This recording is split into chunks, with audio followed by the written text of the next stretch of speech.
علق ناشطون متمثلون في المجتمع المدني الجزائري على لسان الصحفي والناشط السياسي الجزائري وليد كبير على تأكيد الملك محمد السادس في خطاب عيد العرش المجيد أن المملكة لن تكون مصدر شر تجاه الجزائر،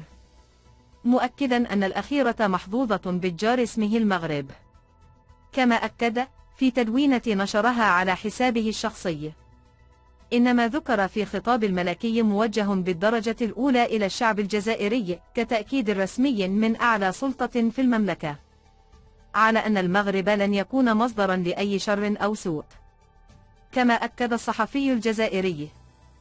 إلى عدم تصديق ما وصفه بالآلة الدعائية التي تروج لأكذوبة الخطر المغربي المهدد لأمن واستقرار الجزائر. وأوضح نفس المتحدث بأن الملك محمد السادس حرص في خطابه على إعطاء نوع من الطاقة الإيجابية والأمل للشعبين الشقيقين متجاوزا الأزمة، عبر وصف العلاقات بأنها مستقرة، مبرزا أنه يتطلع أن تكون أفضل، وهذا أسلوب بليغ ورقي في التعبير عن رؤية بصيرة ورصينة. وتابع الناشط السياسي الجزائري قائلا كلام جلالة الملك عن الجزائر حمل بعدا إنسانيا أكثر منه سياسي،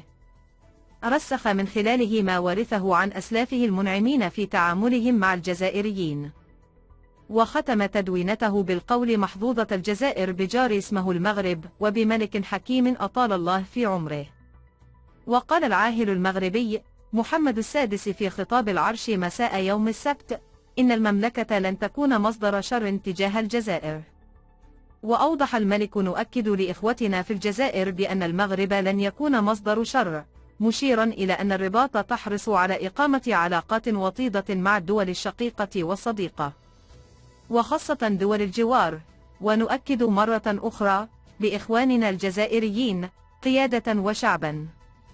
أن المغرب لن يكون أبدا مصدر أي شر أو سوء، وكذا الأهمية البالغة التي نعطيها لروابط المحبة والصداقة والتبادل والتواصل بين شعبينا. دعا المركز المغاربي للدراسات والأبحاث في الإعلام والاتصال وسائل الإعلام في المغرب والجزائر إلى المساهمة في التقريب بين وجهات النظر المختلفة، عوض أن تظل أداة لإثارة الصراعات وتشجيع النزاعات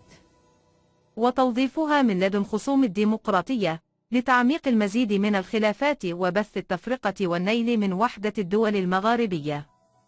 وقال المركز في بيان له إنه عوض الانكباب على فتح المجال لمعالجة القضايا الحقيقية التي تعاني منها المنطقة في المجالات الاقتصادية والاجتماعية وكذا المساهمة في التقريب بين شعوب المنطقة، تحول عدد من المنابر الإعلامية إلى مكبر صوت للسلطة وصدا لإملاءاتها لترديد مواقفها العدائية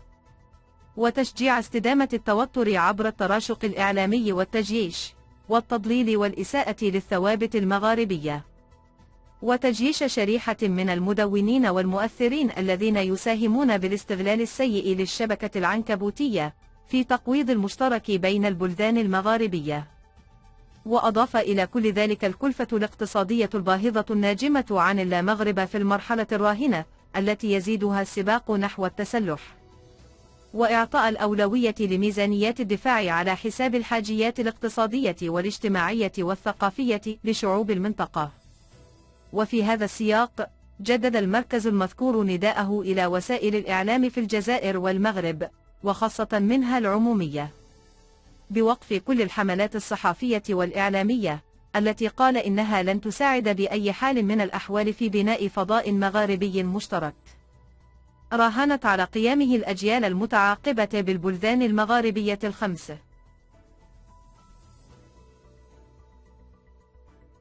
تعرضت سيارة الدولي المغربي حكيم زياش لحادثة سير وصف بالخطير مساء أمس الأحد 30 يوليو الحالي في العاصمة الهولندية أمستردام، خلفت خسائر مادية دون تسجيل أي وفيات، وحسب ما تناقلته وسائل إعلام هولندية فإن السيارة في ملكية الدولي المغربي لاعب نادي تشيلسي الإنجليزي حكيم زياش، وهي من نوع فاخر كما تبلغ قيمتها 600 ألف يورو. هذا ما أكده موقع هولندي آخر. مشيرا إلى أن سائق سيارة زياش تعرض لحادثة سير مروع في أحد شوارع أمستردام بسيارة النجم المغربي من نوع فاخر عند الساعة 6 بتوقيت هولندا. وأشار الموقع الهولندي إلى أن الحادثة لم تسفر عنها أي خسائر بشرية، إلا أنها تسببت في خسائر مادية شملت بعض الدرجات الهوائية التي كانت مركونة قبل أن يتم نقل سيارة اللاعب المغربي عبر شاحنة مخصصة. أصبحت أزمة حسين الشحات لاعب النادي الأهلي واللاعب المغربي محمد الشيبي الظهير الأيمن لفريق بيراميدز قضية تجذب كافة الأنظار من محبي الكرة المصرية والجماهير المغربية عقب قيام حسين الشحات بصفع المغربي أمام الجميع. ورغم اعتذار حسين الشحات إلي اللاعب المغربي وصدور عقوبة ضده من قبل النادي الأهلي، لم يتنازل الشيبي عن حقه، وحاول البعض إقناع المغربي محمد الشيبي بالتنازل عن القضية، إلا أن الشيبي تمسك باستكمال كافة الإجراءات القانونية. وأكد إعلامي مغربي أن حسين الشحات لاعب النادي الأهلي مهدد بالحبس لمدة 2 عام بسبب ما بدر منه خلال مباراة الأهلي وبيراميدز في المباراة التي جمعت الفريقين ضمن منافسات مسابقة الدوري المصري الممتاز. وكتب الصحفي المغربي عبر حسابه الشخصي بموقع التواصل الاجتماعي ابتداء من اليوم وبشكل رسمي: حسين الشحات